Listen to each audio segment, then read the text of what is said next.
We are live. We are live. We are live. We are alive. Hey. Shut up, Ken. Be quiet. I got to do my intro here. Okay.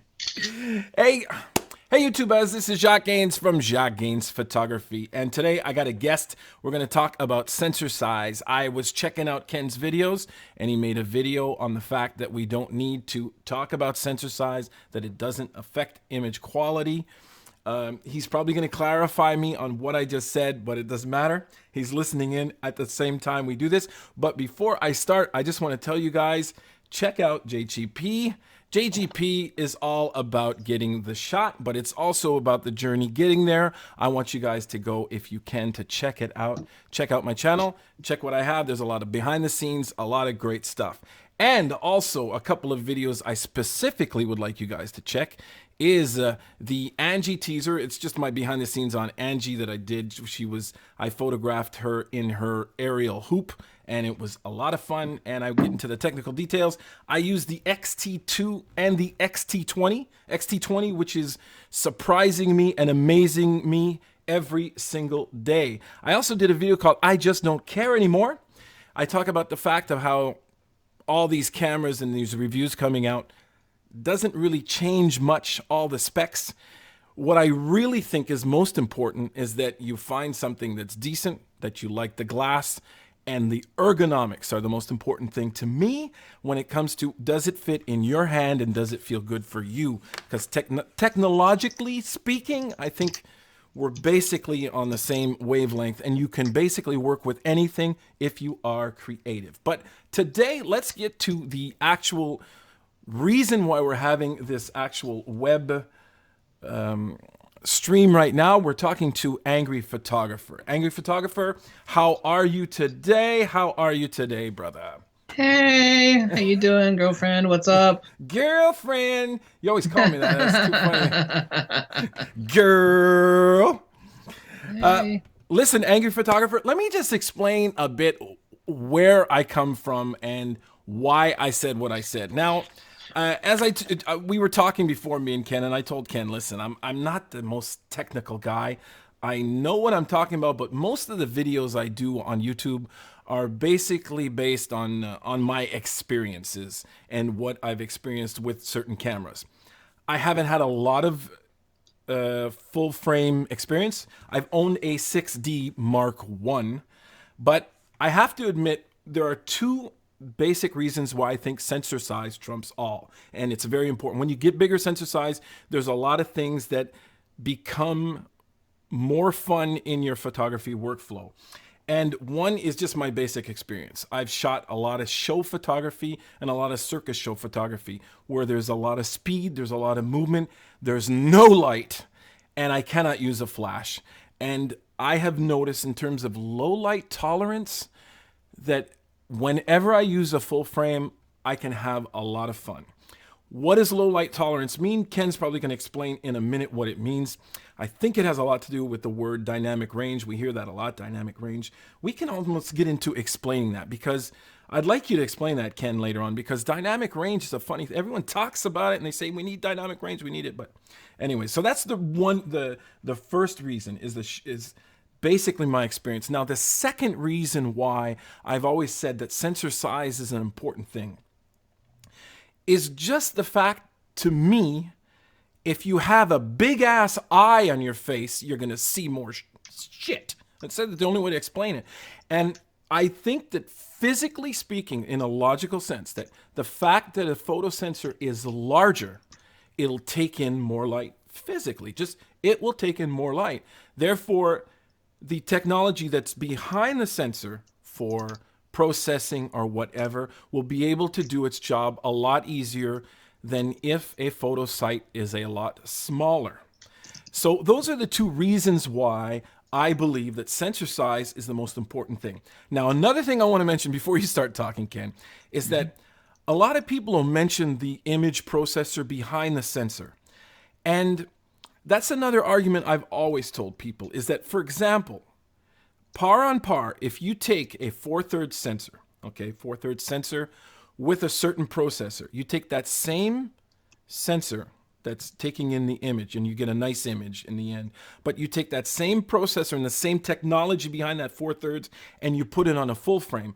Am I wrong to say that the image quality, dynamic range, and other things will be better? On a micro four thirds sensor versus a full No, frame sensor. what I'm saying is, for example, you take the sensor technology, the processor that's on that micro four thirds that processes your image and gives you whatever image file you have on your card, and then you take that same processor and put a full frame as the front end. A full frame is taking that same image and putting it on the processor. Isn't the quality, dynamic range, and everything else going to be just better? It depends. Like, for example, the Nikon D500, D850, there's no difference. The pixel pitch is the same. However, the sensor tech is superior in the D850 since it's a backside illuminated sensor. They've taken the wiring infrastructure and placed it underneath the light gathering photo sensors, the photo sites. And so it has better dynamic range and a better low light capability, but not by much, by barely a stop. So, but between micro four thirds and a full frame sensor and a medium format sensor, for example, I mean, I own all, well, except for micro four thirds, I don't own micro four thirds, but I mean, crop sensor, full frame sensor, and medium format, there's not an enormous amount of difference between all three of those. The most paramount thing is sensor saturation, i.e. flash photography. And of course, there's countless times you obviously can't do flash photography, but the important three technologies in any camera, whether it be Sony, Nikon, or Canon, is sensor tech, sensor size, and image processing. For example, I mean, people say, well, that's the math. And a lot of people love to talk about the math in photography. It's like, well, what's the practicality of things? I mean, a lot of people get the math right, but they get the ultimate answer completely wrong. For example, I mean, of course, dynamic range and exposure has nothing to do with sensor size. All of those are per unit area. For example, say really famous National Geographic photographers, why are they using like an 800 millimeter 5.6, a $17,000 lens on a $700 Nikon D7200 instead of, say, a Nikon D810 or even a Nikon D850? Is because those large format sensors, since basically, I'm going to make a roundabout figure here, like wildlife photographers or long distance sports and action photographers where they can't get really close for obvious reasons, they have to crop the heck out of the image. And like a 24 megapixel full frame sensor, for example, you take that over 2.25 and you have a 10.6 megapixel image. So in other words, if the shot of Angelina Jolie at 1,000 yards of the little woodpecker at 1,000 yards is projected on the sensor at the size of crop or smaller, then this means that you are effectively using a 24 megapixel sensor at 10.6 megapixels. And most of the time, for like wildlife photography, for example, in the case of the National Geographic photographer that's using a $18,000 lens with a $700 camera, you have a lot more advantage by using a crop sensor camera due to the pixel density. There's more translational information there. While there is better dynamic range, better low light capability, obviously, in the full frame sensor camera. And of course, other wildlife photographers, when I made that video a few days ago, came over and chimed in. They're like, you know, you're right. When I'm going out to take shots, I'll usually grab, my D7200 on my, $13,000 600 millimeter f4 lens because I'm always cropping the heck out of the shot. There's the math and then there's the reality. Yeah, but what you just said there involves what you're talking about is basically a live crop. Is that with the APS C sensor, the smaller sensor, you're getting an actual live crop. Because I've also heard that a lot of wildlife photographers and sport photographers like the fact that the depth of field is actually, you have more depth of field on a smaller sensor. That more is in focus at whatever focal length you pick. Actually, nothing changes. The only reason it changes when you're actually changing your distance to your subject. If your feet are glued to the ground and you have medium format camera, a full frame camera, and a crop sensor camera, you only have one lens between those three cameras. Obviously, it needs to be adapted on like the medium format. Yeah. But every lens on Earth, invariably, regardless of who makes it or was made 100 years ago or was made yesterday, will poop out. I love to say that because it makes people remember it. It'll poop out exactly the same depth of field, exact same intensity per unit area, so nothing changes if you don't move your feet. When people say the depth of field changes when you slap a lens between a full frame and a crop sensor, they're talking about framing the subject the same. And this, of course, is the same argument that I get into when people say lens compression doesn't exist. If you shoot, like, say, a fisheye lens and a 300 millimeter lens, and you crop them in both the same, everything looks the same as far as depth of field, but that's not how photographers work. You frame your subject, for example. I mean, there are reasons why like my buddy who shoots for the cover of Vogue, L. Harper's Bazaar, Benjamin Canarak, I mean, was using a 300 millimeter f2.8 for his fashion photography. Uh-huh. All these people keep telling me, and this is where the math comes in, but the math doesn't match the reality. People Uh-huh. say, well, there's no such thing as lens compression. Well, if you stand at the same spot, that's the true, but photographers don't work that way. They zoom in with their feet to actually frame the subject. And when you do that, a 300 millimeter 2.8, for example, makes, just this incredible, it just, whoa, it's just beautiful. So Uh-huh. lens compression does exist in reality. So, okay, now that was a lot of And the information for same me thing just then. the same thing too when we apply lens compression to pixel pitch. You got a lot more tiny eyeballs per square millimeter of sensors. Say, Yeah. well, there's always an advantage. Bigger sensors always better. Yes, well, it has to be enlarged less. This is the case where, and there are disadvantages, several disadvantages of full frame and medium format. But in the case of nature or wildlife photography, sport, I can't get closer. I can't zoom with my feet. So, Yeah. bird's going to fly off. I got to get what I got to get, and I need the Yeah. most information per tiny, tiny dot of that bird. And like I said, when you crop in a 24 megapixel, doesn't matter whether it's a Sony or a Nikon, whoever, when you crop in on that 24 megapixel sensor, the little bird is taking up that much of this big sensor, then you're working with a 10.6 megapixel sensor. Uh-huh. Uh-huh. Same as, because it's 24 over 2.25. I mean, a full frame sensor, for example, is 2.25 times larger, as I was 2.2 times better. Yeah, but you have these huge eyeballs with superior low light capability and superior dynamic range. But the downside of the big eyeballs is if you got plenty of ambient light, which you do in most sports and wildlife photography, then you have less information if you have to crop into it. Okay, so now that means that what you're saying is that there really isn't that much of a difference when you're talking about having an abundance of light. If the light is there, then you're not getting that much more of an advantage by having a full frame as opposed to an Well, APS-C. I'm you trying are. to I mean, vulgarize. no, you are. I was actually talking about the downside over like a crop sensor superior. I mean, obviously, you have given equal sensor saturation, same lens, everything else. You framed your subject perfectly. You have better dynamic range due to photosite to well capacitance. In other words, it takes longer for a big bucket, meaning the eyeballs, the big bucket, to actually fill up and reach saturation. So you got much better dynamic range. Uh-huh.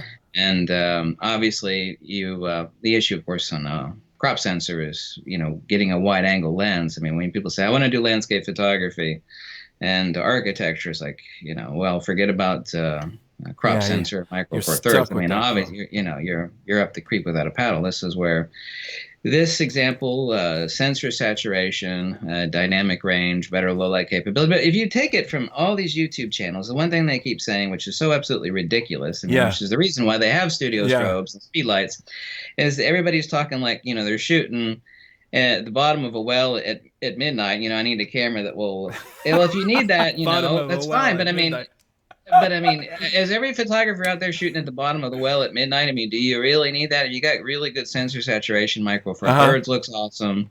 But micro four thirds, obviously, including a DX crop sensor, you got issues with architecture and landscape because of the lenses. There's just not enough field of view there. And Yeah. obviously, there's less dynamic range. But I mean, if you could give good, strong flash saturation to, an iPhone, which is a 12 megapixel a teeny tiny little thing. I Teeny mean, it's got tiny lens. horrible, Yeah. horrible Yeah. dynamic range, but I Yeah. mean, there's a reason why there's a little flash bulb back, so you can actually take decent looking pictures and print out 8x10s. I mean, Uh-huh.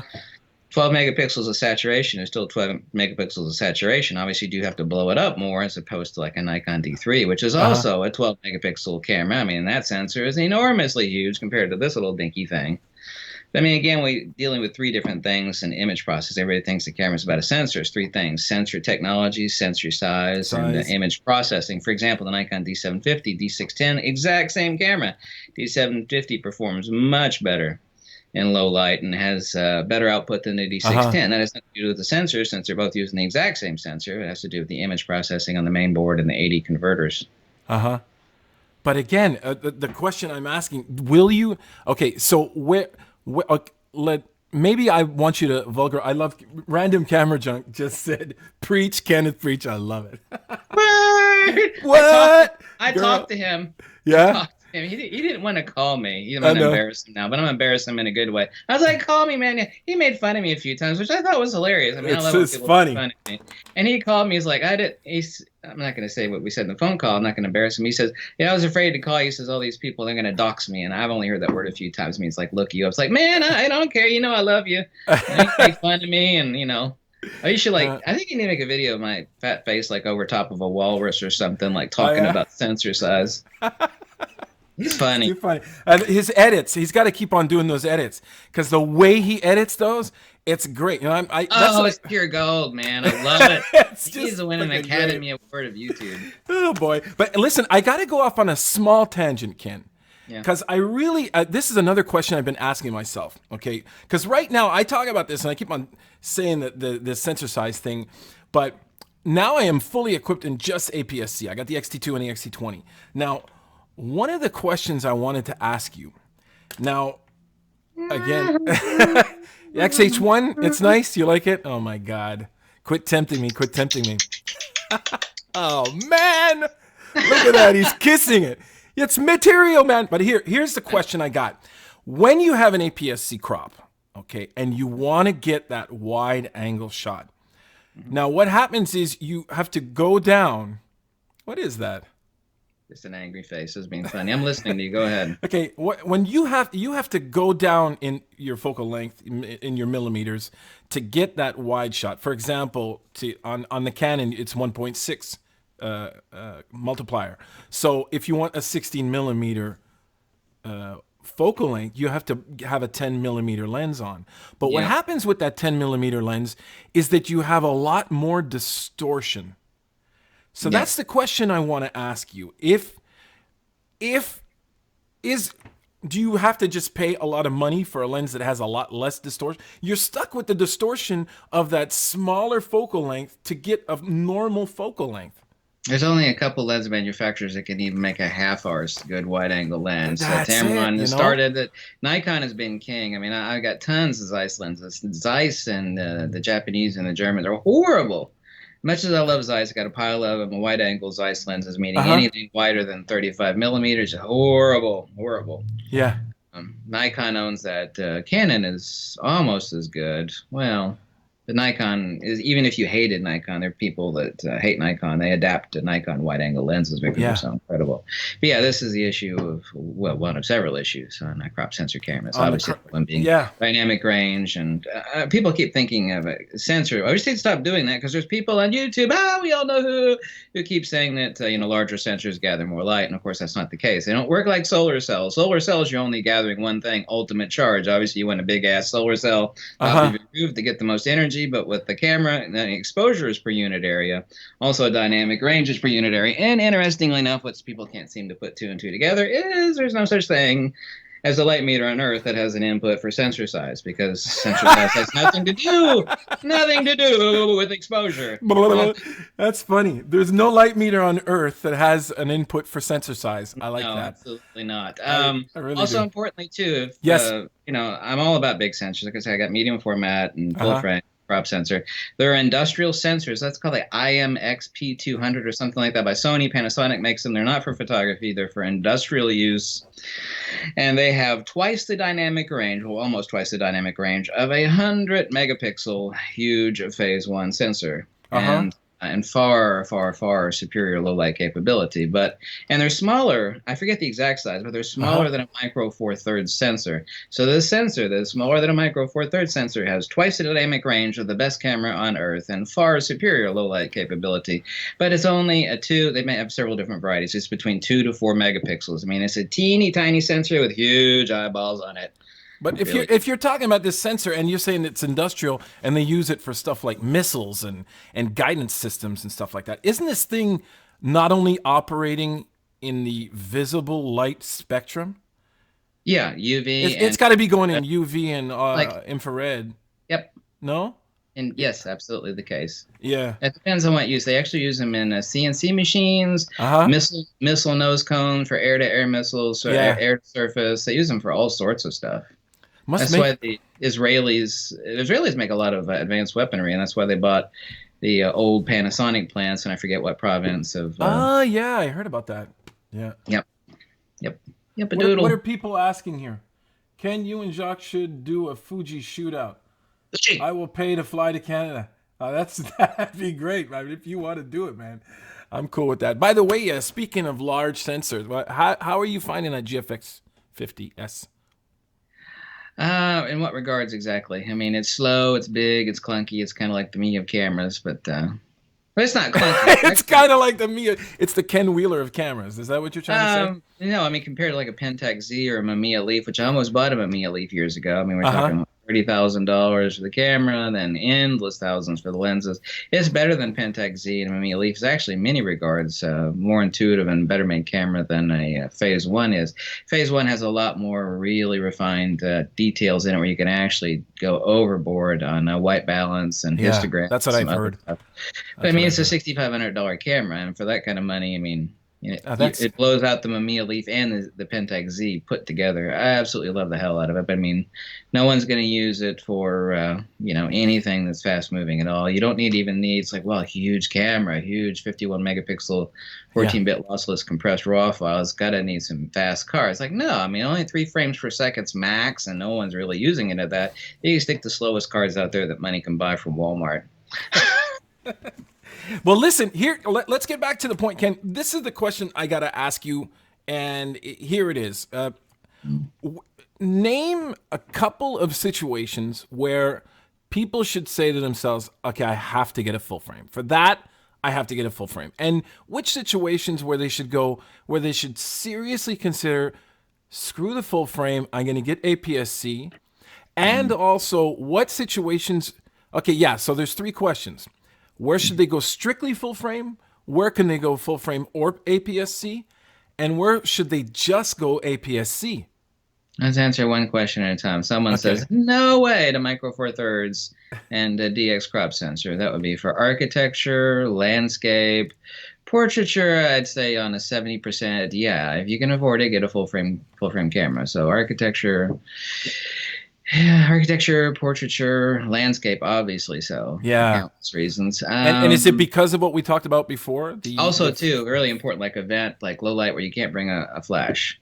Sensor saturation is not possible. You Yeah. got to work with the crappy lighting you got. You're shooting, the club that's bumping and humping at 3 o'clock in the morning. You can't see nothing except laser lights and dude rocking out on stage, sweating like an animal. That sort of stuff. Yeah, well, that's. I think that's probably why I've been saying what I'm saying in my personal experience. These circus shows, it's fucking crazy. Ken, not only the fact that it's dark, but even in a club, people move not as fast as on a circus stage, and they move fast. So you have fast movement. I mean, anyways, I'm Well, going the on next about level my of whole well, reality. the next Yeah. level of next level of technology, the D850 is let's say a master of all trades, but jack of all trades, but master of none, like the D850. Okay. What the D850 sensor tech, by being a BSI sensor, has the capability of doing is cram tinier little eyeballs in there with the same pitch, well, Uh huh. 99% same pitch as a Nikon D500. So you got all the advantages of a crop sensor camera. You can shoot the little birdies at 1,000 yards with a $14,000 lens. So you can Uh crop the huh. hell out of the shot at 47 megapixels. So you're able to cram those tiny little eyeballs in there because the camera itself has, well, it depends. It's been rated between 3/4 of a stop to stop and an eighth. Let me say Okay. stop better advantage. So we're able to cram smaller eyeballs on there. So in this case, all the image processing in the world can only do so much. There's only so many ways you can actually cook, and of course I've got all sorts of nerdy stuff. There's only so many different ways you can actually cook silicon wafer lithography. I mean, how many ways can you Oh yeah, stretch look at and that. dice this thing? I got some sensors in the back. I should have brought them with me for the video. Okay, so Ken, next, APS C. Where should they just go? Tell me some situations where APS Street C, street street photography, photography. Yeah, photojournalism, that's okay. travel, general purpose photography. Why street? Why street? Uh, Crank them out hard and fast and quick. Smaller camera. I mean, Smaller mirrorless. Like a camera. look. Yeah, Yeah. yeah, yeah. I can see that because I mean it gets clunky when you're full That's frame. not to say, because Sony does have a full frame street camera. What is it? Their RX10, which is Yeah, I saw what is that. that?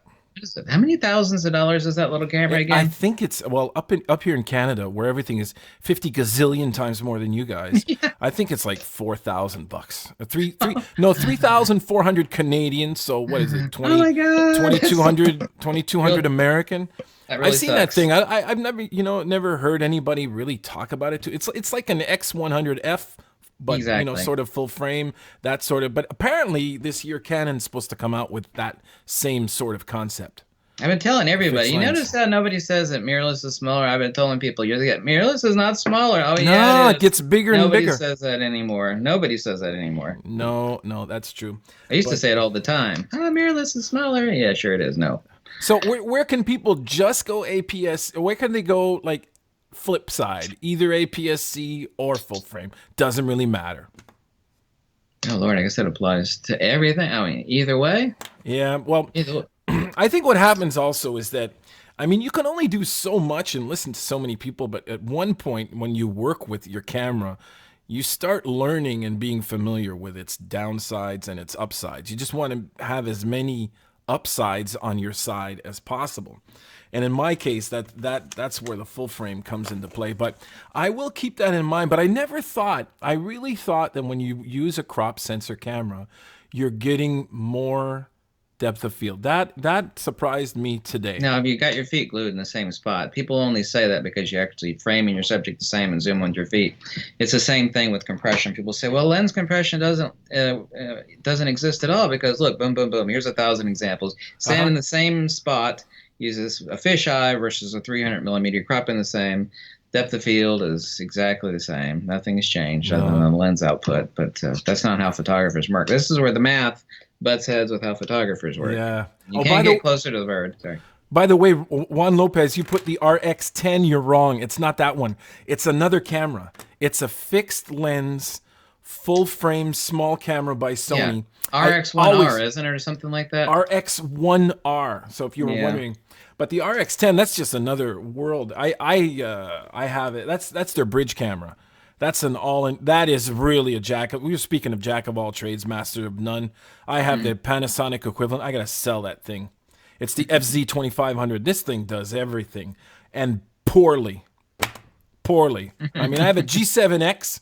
Those little tiny things. It's a 1-inch sensor, and I have that FZ 2500 1-inch sensor with a big ass lens on it, and the images aren't even close to the G7X. But You I just also want, got more blur between something nobody talks about but me. yeah, And you really notice it on a medium format. Oh, you really notice it. And that is the shutter speed is not the same between like a micro four thirds crop sensor and a full frame versus the medium format. And that okay, sounds like completely stupid saying something like that. So, well, one hundredth of a second is one hundredth of a second.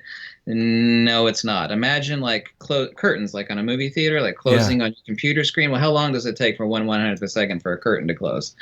Well, the distance to travel is not the same thing as shutter speed. So, like on the large format sensor or medium format sensor, that's especially, well, true. it's horribly noticeable.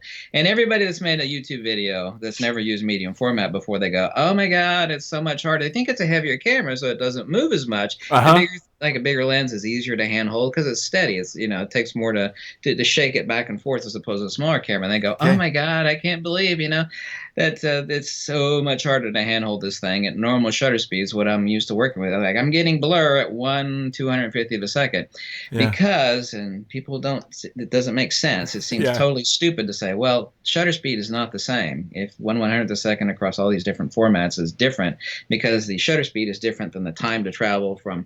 It depends From on what the one. sync Yeah. speed too. So you got a first curtain and a second curtain, but yeah, the time So to travel is different. so that would also mean that. So what you and this is at higher shutter speeds where you start noticing the difference, right? Oh, at any of the shutter At any speeds. of the shutter speeds. So Yeah. I'm trying to vulgarize here. Is basically what you're saying is that since like the sensor is larger, the time of that shutter to do its job, which is to open and close, Hmm. is the distance it has to do on a bigger sensor is larger. Therefore, the shutter speed is actually different, even though it says and is marked 1/250th of a second. Well, like say sync speed and above, let's say 1/300th of a second, which is above sync speed for most cameras. You have to have a first curtain and a second curtain that's traveling. So you got this moving slit over top of the sensor. While the sensor exposure for each part of that traveling slit is 1/250th or 1/500th of a second, the time to travel from start to stop is a Stop lot longer than a it lot is longer. like I said, it's like movie curtains closing on your tiny display versus a Yeah. movie curtain, in a big movie. It takes, well, exposure is the same, but it takes a lot longer for it to complete that travel for the exposure of the sensor. So the conclusion I get from that is it's a real advantage to have an APS C sensor, a crop sensor for For sports. yeah, sports photojournalism, yeah, wildlife, because, you're shooting a lot of grotty conditions where you're sitting there in the mud or whatever and trying to handhold that lens and take a Okay. shot. Hey, listen, Ken, it's been a joy and I've learned a lot of stuff. It's been a lot of fun. And thank you so much for being here and clarifying the whole Who, small me? sensor versus big sensor. And there's another question I wanted to ask, and this is just for all the Fuji people out there. I've been freaking out on this XT20, Yeah, what about it? the smaller version of the XT. I just like that thing. Isn't it cute? I'd actually have that camera if I didn't Yeah. have so many Fujifilm cameras already. What happened with me is I was looking. I had the XT2, and I wanted to get a second camera, and I wanted to do a bit of street, and so I was looking at the XE3. But then somebody told me, "Why don't you check out the XT20 and get a pancake for it?" And there's a huge firmware update coming that's just going to make the XT20 go, ah! Yeah. The 1,000 things are being added to it, Oh, including that's so faster cool. autofocus speed. That's so cool. Oh, by the way, some YouTubers, upon which I will not name, say that is stupid for Fuji to be offering such great firmware updates. I'm saying, why is that dumb? I don't know. It doesn't make any sense.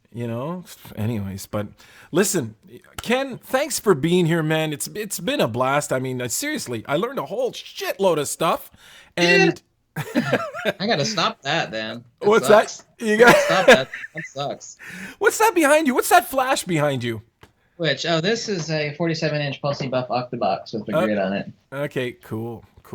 Well, thanks a lot, Ken, for being here, and lots of fun. And thanks for and people, go check out Ken's page. Go check out his website. Go check out his stuff. You are going to learn so much, not only on photography, on magnetism, and also these days you're also into Leather restoration? leather restoration, man. You can get all kinds of stuff on there. So thanks for watching, guys, and don't forget, everybody, keep on making something from nothing. Yeah.